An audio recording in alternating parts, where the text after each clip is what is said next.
शुभविवाह या मालिकेच्या 24 फेब्रुवारीच्या भागामध्ये आता एक गोडाऊनमध्ये आकाश सांगत असतो, नशीब भूमी तू आता बाजू सावरून गेलीस.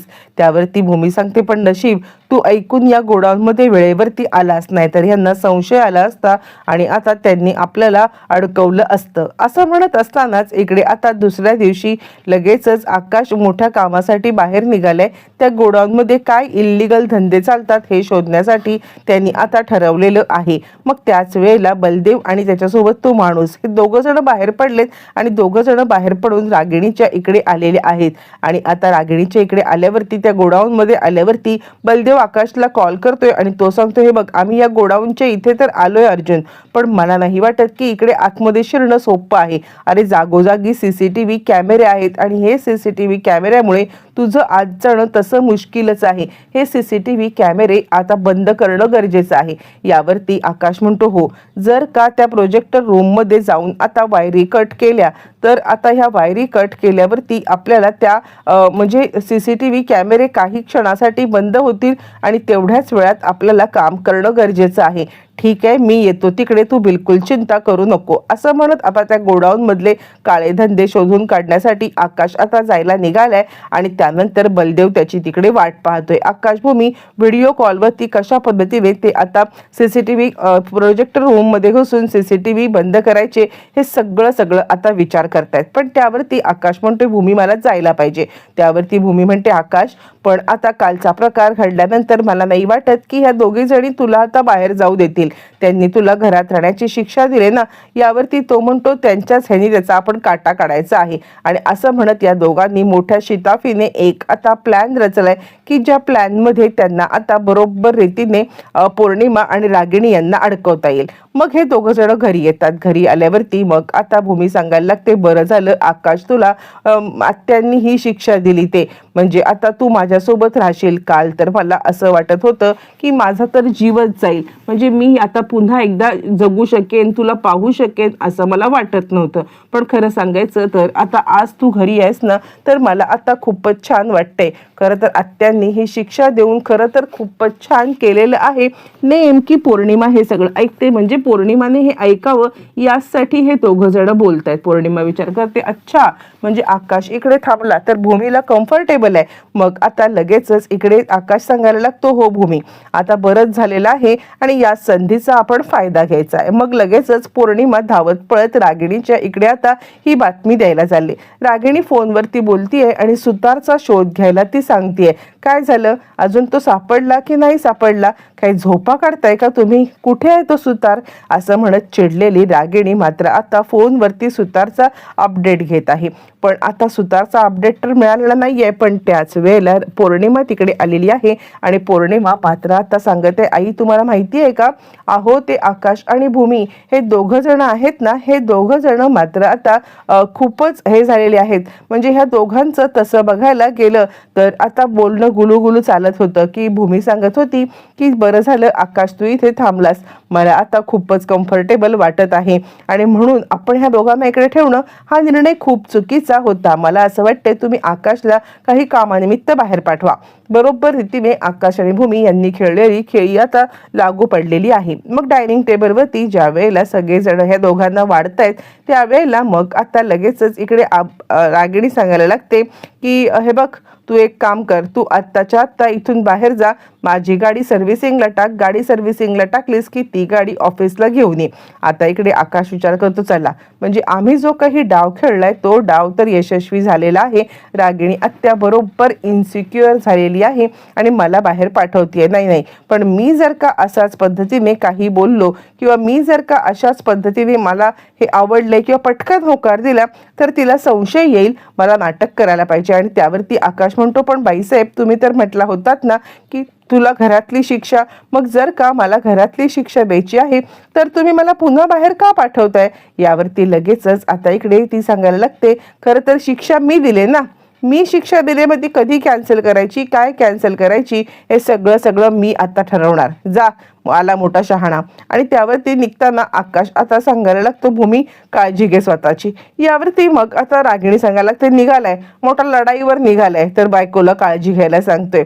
काय ती नाटकं त्यांची, असं म्हणत रागिणी चिडलेली आहे.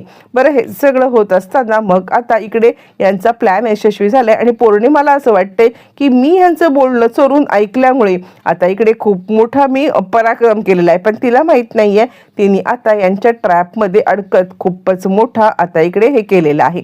असं म्हणत पौर्णिमा आता मात्र खुश झाले आणि इकडे भूमी पाहते आणि भूमी विचार करते, या पौर्णिमाला असं वाटतंय की आपण हे सगळं केलंय आणि त्यामुळे मोठ्या फुशारक्या मारतीये, पण हिला काय माहिती की मी सध्या आता काय केलेलं आहे किंवा मी या सगळ्यामध्ये आता इकडे तिला अडकवलेलं आहे.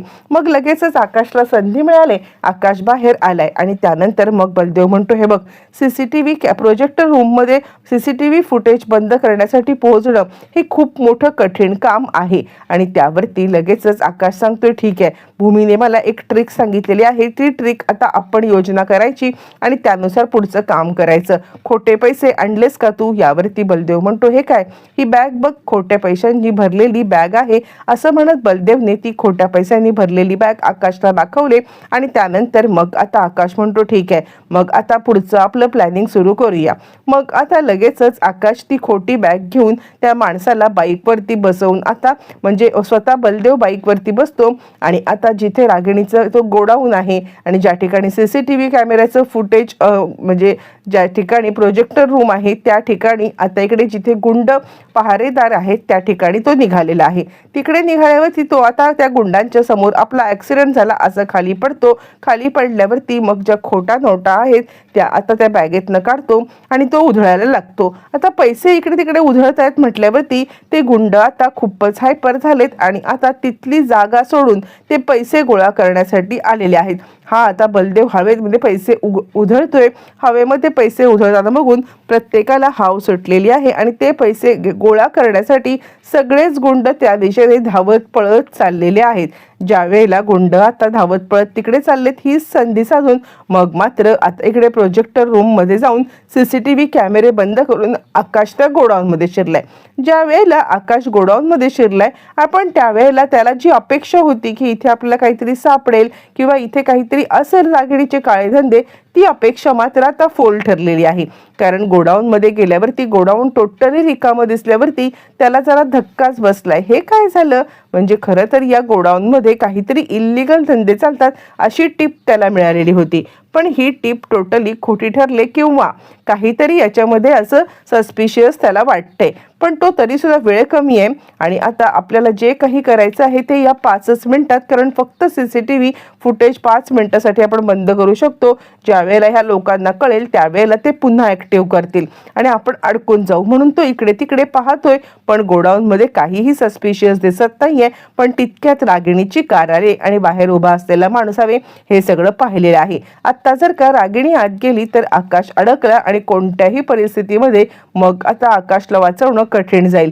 ही त्याला कळल्यावरती इकडे तोपर्यंत बलदेव नाटक सुरू करतोय आणि त्याच वेळेला इकडे तोच माणूस मग आता रागिणीला कंटिन्युअसली कॉल करायला लागलाय. म्हणजे रागिणी ही आता गोडाऊनच्या गेट जवळ आहे. गोडाऊनच्या गेट जवळ ती आत जाणार तेवढ्यात आता इकडे आकाश बाहेर पडतोय. आकाशला कळलंय की रागिणी आलेली आहे. मग आता आकाश थोडासा गडबडलाय आणि तो लपतोय. पण त्याच वेळेला रागिणीला तो माणूस कॉल करतो, हॅलो मॅडम मला तुमच्याशी बोलायचं आहे पण तुमचा आवाज येत नाहीये, हॅलो मॅडम असं म्हणत तो आता रागिणीला मुद्दाम खोटा फोन करतो आणि खोटा फोन करत तो आता आपल्याला काही ऐकायला येत नाहीये असं आता बोलायला लागतो. रागिणी म्हणते मला तर रेंज फुल आहे. मग असं असताना मला काय ह्या सगळ्यामध्ये त्याला काय आवाज येत आहे, काय प्रॉब्लेम काय आहे ह्याचा असं म्हणत ती आता थोडं साईडला जाते. अरे बोल, मला तर फुल रेंज आहे, तू कशाला हॅलो हॅलो हॅलो करतोयस. यावरती ती आता तो सांगायला लागतो, मॅडम अहो तुम्हाला रेंज आहे पण मला तुमचा अजिबात आवाज येत नाहीये, नेटवर्कमध्ये या मॅडम, नेटवर्कमध्ये या. आणि रागिणीला तो तिथून बाहेर काढण्याचा प्रयत्न करत आहे. आणि त्याच वेळेला लगेचच आता इकडे आकाशला तेवढीच संधी मिळाली जेवढ्या वेळामध्ये रागिणी आता मात्र फोनवरती बोलण्यासाठी साईडला गेले आणि तेवढ्याच वेळात ताबडतोब लगेचच आता आकाश तिकडून बाहेर आलाय. आकाश बाहेर आल्यावरती बलदेव म्हणतो, काय रे माहिती मिळाली का? यावरती आकाश म्हणतो, अरे मी तिकडे गेलो होतो पण त्या गोडाऊनमध्ये काहीच नाही आहे. म्हणजे आपल्याला जे काही वाटलं होतं की रागिणी पटवर्धन यांच्या काळ्या धंद्याचा कच्चा चिठ्ठा तिकडे खोलेल, पण असं काही घडलेलंच नाहीये. अरे तिकडे काहीच नाहीये, पूर्ण गोडाऊन रिकाम आहे. यावरती बलदेव म्हणतो नाही नाही, हे चुकीचं आहे. आपल्याला जी टिप मिळाली ना, त्या टिपनुसार मला नाही वाटत की तिकडे काही नसणार आहे. काहीतरी गडबड आहे आकाश, आपल्याला तिथे शोधलं पाहिजे. यावरती आकाश म्हणतो अरे पण फार काळ तिकडे थांबणं शक्यच नाहीये आणि आता त्यामुळे मी हे तिकडून निघून आलो. तसं म्हटल्यावरती बलदेव म्हणतो हो, आणि आकाश म्हणायला लागतो की काही झालं तरी मला निघायला पाहिजे, कारण ना आत्याने मला गाडी आणायला सांगितलेली आहे सर्व्हिस सेंटरमधून आणि ऑफिसला पोचायला सांगितले. जर का मी आता गाडी आणली नाही तर तिला संशय येईल, म्हणून आता मी लगेचच इकडून निघतो. असं म्हणत आकाश आता माहिती अर्धवट मिळाली असली तरी जाणं भाग आहे म्हणून तो ऑफिसला जायला निघालेला आहे. इकडे तोपर्यंत आता आकाश ऑफिसला म्हणजे गाडी सर्व्हिसिंगची घेतो आणि ऑफिसला सुद्धा जायला लागतो. इकडे तोपर्यंत भूमीने गरम पाण्याचा टब आणि बादली घेऊन आता काहीतरी तयारी करत असताना पौर्णिमा येते आणि काय गरम आहे ना पाणी, असं तिला विचारायला लागते. आणि त्यावरती भूमी म्हणते हो पाणी एकदम गरम आहे. असं म्हटल्यावरती ती म्हणते बघू, आणि ती तिचा हात डायरेक्ट टबमध्ये बुडवते. हात तिचा भासतो आणि त्यावरती पौर्णिमा म्हणते अगं गरम आहे पाणी. भूमी म्हणते काय करतेस तू पौर्णिमा? पौर्णिमा म्हणते चेक करून बघते. अगं जर का आईंचे पाय शेकायचे आहेत ना, तर पाय शेकण्यासाठी तुझा हात भासतोय, त्यांचा पाय नाही का भासदार? भूमी म्हणते अगं बाजूला बघ ना, मी एक बकेट सुद्धा आणले ना, या बकेटमध्ये थंड पाणी आहे आणि या बकेटमधलं थंड पाणी जसं लागेल तसं मी टाकणार आहे. मग तू कशाला एवढं सगळं हे करतेस? यावरती मग आता रागिणीची एंट्री झाली. रागिणी म्हणते काय पाणी गरम झालंय का? असं म्हटल्यावरती पौर्णिमा म्हणते हो पाणी गरम झाले. रागिणी म्हणते तुला विचारले, ही काय भावली बोलणार नाहीये का? बोल, तुला विचारलंय ना. यावरती भूमी सांगायला लागते हो आहे. यावरती ती म्हणते का तुझं काय तोंड शिवलंय का स्पष्टपणे बोलायला? यावरती भूमी म्हणते हो बाईसाहेब पाणी गरम आहे. आकाश म्हणतो कर कर रागिणी. तितक्यात आकाश तिकडे आतमध्ये आलाय आणि तो आता चांगलाच चिडलाय. तो आता सांगत आहे मनातल्या मनात की कर रागिणी, तुला जे काही करायचं आहे ते तू कर, पण तुझे आता दिवस भरलेत. तुझ्या विरुद्ध आम्हाला आता ठोस पुरावे सापडत गेले ना की तुझी आता कशी वाट लावतो ते बघ. असं म्हटल्यावरती लगेचच रागिणी सांगते मग काय पाणी गरम आहे, माझे पाय कोण शेकून देणार? चल माझे पाय शेकून आणि चोळून दे. असं म्हणत ती झोक्यावरती बसते आणि झोक्यावरती बसून आता पाय त्या टबमध्ये ठेवते आणि भूमीला आपले पाय दाबायला सांगते. हे सगळं चालू असताना आकाश तिकडे पाहतोय. मग आता रागिणी चिडले, काय पाहतोयस काय? तुझ्या बायकोला काय सोनं लागलंय का? का तुझ्या बायकोला काय झालंय एवढं बघायला? अरे इतके वर्ष झाली लग्नाला, जा आता. असं म्हणत ती आता आकाश चांगलीच फटकारते. भूमी विचार करते की आकाशला काय माहिती मिळाली काय नाही, काही कळायला मार्ग नाहीये. पण आई योगेश्वरी काहीतरी याला ठोस पुरावा सापडू दे रागिणी आत्याच्या विरोधात, म्हणजे हिचा हा अन्यायाचं सत्र आता संपून जाईल. इकडे आकाश तिथेच उभा आहे. मग रागिणी पुन्हा चिडले, तुला एकदा सांगून कळत नाहीये का? जा इथून. का बायकोची मदत करायला अजून थांबणार आहेस? काय ते दोघांचं प्रेम नि काय तो दोघांचं नाटकं, असं ती म्हणायला लागते. त्यानंतर मग आता आपलं काम उरकून भूमी ज्या वेळेला रूममध्ये आलेली आहे त्यावेळेला ती आकाशला म्हणते काय झालं आकाश, काही पुरावा सापडला का? आकाश म्हणतो मी त्या गोडाऊनमध्ये गेलो होतो भूमी, पण ना तिथे काही असं सापडलंच नाही ग की रागिणी आत्याबद्दल काही सस्पिशियस भेटावं असं. ते गोडाऊन टोटली रिकामं होतं. भूमी म्हणते नाही आकाश, काहीतरी गोंधळ आहे. ते गोडाऊन रिकामं असलं तरी तिथे काहीतरी धंदे चालत असतील.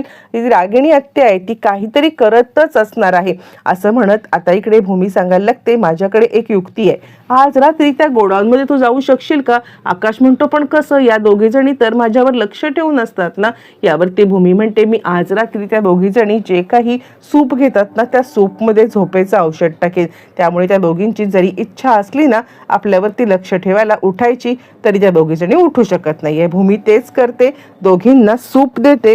सूप दिल्यावरती मग आता दोघी जणी झोपी जातात. त्याच रात्री आकाश बाहेर पडलाय, पण तरी पण रागिणी झोपेत उठून आलेली आहे. आणि आता रागिणी आकाश आणि भूमी या दोघांना पाहणार का? येणाऱ्या भागामध्ये सगळं समजणार आहे.